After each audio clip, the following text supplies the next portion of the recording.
20 years of excellence in cancer care. Mahatma Gandhi Cancer Hospital and Research Institute, Visakhapatnam. అంతే. ఇంకోటి ఏంటంటే sir, దానికి తోడు ఇప్పుడు 100 కోట్లు 200 కోట్లు హీరోల రెమ్యునరేషన్లు. థియేటర్లో రిలీజ్ అయ్యేటప్పుడు ఒక్కొక్క సినిమా 1000 రూపాయలు, 1200, 1500 టికెట్ రేట్లు. అరే ఇంతగా ఫ్యాన్స్ మిమ్మల్ని లైక్ చేస్తున్నారు, ఫస్ట్ డే ఫ్యాన్స్కి ఒక ఫ్రీ షో ఏమని చెప్పండి, ఒక హీరోని దమ్ముంటే పోయి జీవో తెచ్చుకుంటారు. 1500, 2000 టికెట్ అని. ఒక ఫ్యామిలీ సినిమాకి వెళ్ళాలంటే 10,000 అవుతుంది సార్. ఎవరి సొమ్ము ఇదంతా? ఎవడిచ్చే రెమ్యునరేషన్లు? ప్రొడ్యూసర్లు మేము ఇస్తున్నారు అన్న ఫీలింగ్లో బతికేస్తున్నారు. ఆడియన్స్ డబ్బులు సార్ ఇవన్నీ. అవునా కదా? మీరు చెప్పండి ఒక సినిమా డైరెక్టర్గా. ఈ ఇంటర్వ్యూలో నేను తంబలేనేయాలి, ఎందుకంటే నువ్వు మాట్లాడినది జనరల్గా మాట్లాడుకోవాలి కదా కొన్ని. కరెక్టే. అన్నీ ఇప్పుడు ఎలా ఉంటుందంటే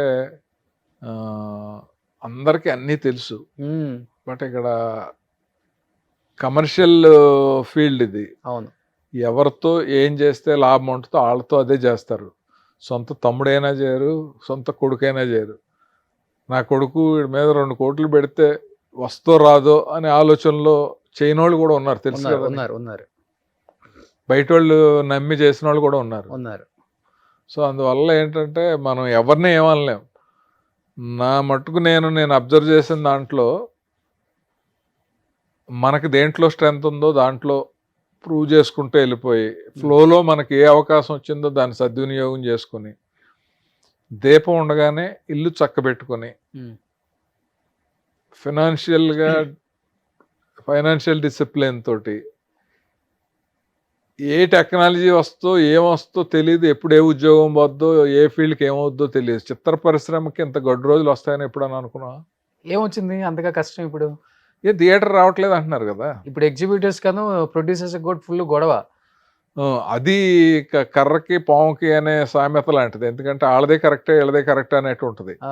బాగా ఆడియన్స్కి బాగా మంచి క్వాలిటీతో మంచి సినిమాలు తీస్తున్నాం మేము, ఈ టికెట్ రేట్లు చాలు అని ప్రొడ్యూసర్స్కి ఉంటుంది.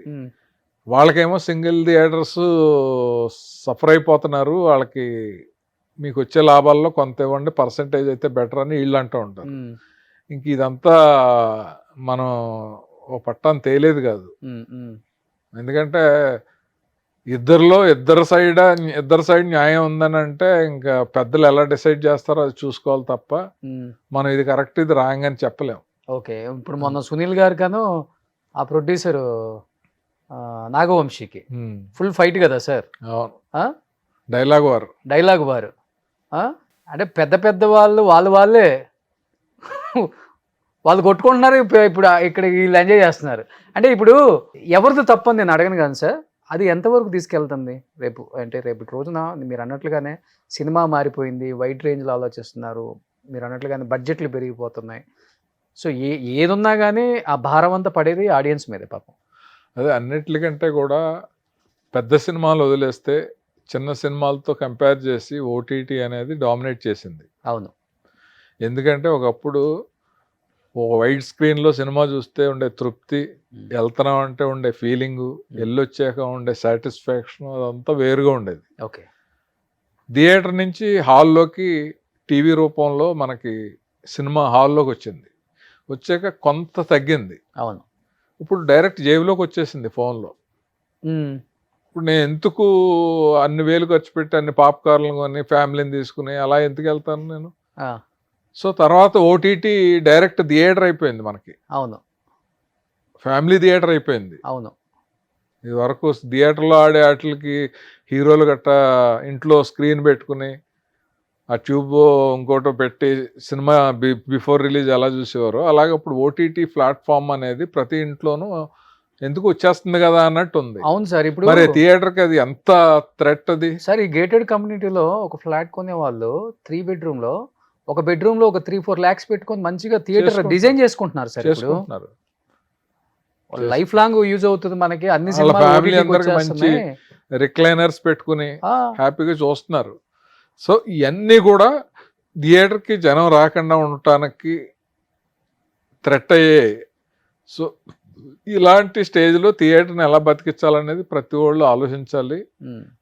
దానికి తమ వంతు కృషి నేనేది రెమ్యునరేషన్స్ తగ్గించుకుంటారా, బడ్జెట్లు తగ్గిస్తారా, లేకపోతే థియేటర్లో జీవో తీసుకొచ్చి ఇలా పర్సంటేజా లేకపోతే ఆ పాప్కార్న్ రేట్లు తగ్గిస్తారు, ఏం చేస్తారో ఏం చేసినా సరే ఆడియన్స్ థియేటర్కి రావటానికి ఏం చేయాలో వీళ్ళు చేస్తే, డైరెక్టర్లు టెక్నీషియన్స్ మన రైటర్స్ వీళ్ళందరూ కూడా మంచి కంటెంట్ తోటి సినిమాలు చేసి, ఎందుకంటే కంటెంట్ ఉంటే అవును ఇప్పుడు Content మన ఉంటే theatre రాజువేడ్స్ సినిమా రాంబాయి చూశారు, బలగం చూశారు, కోర్టు చూశారు, ప్రీ వెడ్డింగ్ షూట్ అనే సినిమా కూడా చూశారు. ఇలాగా బాగుంటే చూస్తున్నారు కదా.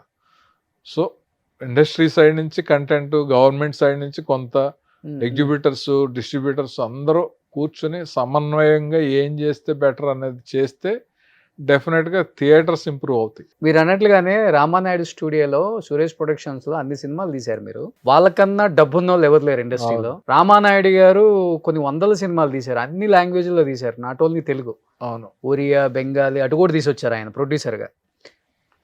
కొన్ని వేల కోట్లు ఉంటాయి ఆ సంస్థకి, కానీ అలాంటి సంస్థ సురేష్ ప్రొడక్షన్ కూడా ఇప్పుడు సినిమా, పెద్ద సినిమా, ఒక పాన్ ఇండియా మూవీ ప్రొడ్యూస్ చేయట్లేదు అంటే సురేష్ బాబు గారి మైండ్ లో ఏముంది సార్ అసలుకి?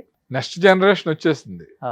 ఇప్పుడు రాణా ఇండస్ట్రీలో చాలా మందికి బాంబే ఫీల్డ్ కానీ అన్ని రిలేషన్స్ అన్ని అతనే కనెక్ట్ చేస్తున్నాడు. ఉమ్.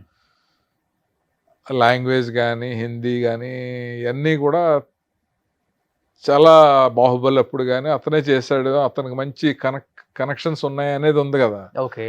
సో నెక్స్ట్ జనరేషన్కి వదిలేస్తున్నారు. సురేష్ బాబు అప్పుడు అదేం ఉండేది కదా, ఓన్లీ తెలుగు ఉండేది. ఉమ్. సో ఆయన ఏంటంటే ఎందుకు వాళ్ళ నాన్నప్పుడే అన్ని లాంగ్వేజ్లు ఉండేది కదా, సురేష్ బాబు గారు ఇంకా అన్ని అన్ని బాగా తెలుసు కదా ఆయనకు కూడా. తెలుసు అంటే సిస్టము టెక్నాలజీ అన్నీ మారాక అప్డేట్ అయ్యి అన్నీ అదే అంటారా, లేకపోతే ఇప్పుడున్న హీరోలను మెయింటైన్ చేయలేమనే? కొంత అది కూడా ఉంటుంది. ఇదే కదా మెయిన్. ఇప్పుడు ఒక కొత్త ప్రొడ్యూసర్ వెళ్ళి ఫోన్లో కానీ ఇంటికి వెళ్ళి కానీ టచ్లో ఉండేలాగా అలాంటి ప్రొడ్యూసర్స్ ఉండలేరు కదా. అలా ఉండలేక అలా టచ్, అప్పుడు ఆయనకి యాక్చువల్గా ఆయన ఇంట్లోనే బోల్డ్ మంది హీరోలు ఉన్నారు. నాగ చైతన్య ఉన్నాడు, రాణా ఉన్నాడు, మన వెంకటేష్ బాబు ఉన్నాడు. వాళ్ళతో చేసుకుంటే సరిపోద్ది కదా, చేస్తున్నారు కదా ఎలాగోని. మీరు అన్నట్లుగా వేల మీద లెక్కేసుకోవచ్చు వాళ్ళ మీద చేసే సినిమాలు కూడా. వాళ్ళకి కూడా ఎక్కువ బయట ప్రొడ్యూసర్స్ వాళ్ళ సినిమాలు కూడా, అంటే వాళ్ళు రిస్క్ ఎందుకు అనుకున్నారు అంతే. ఇంకోటి ఏంటంటే ఒక ఏజ్ వరకు రిస్క్ చేస్తారు, ఒక 60-65 వచ్చాక రిస్క్ చేసి ఏదైనా పోగొట్టుకుంటే రికవర్ చేసుకునే ఏజ్ ఉండదు. అది కూడా తెలివైన వాళ్ళు ఆలోచిస్తారు. ఓకే.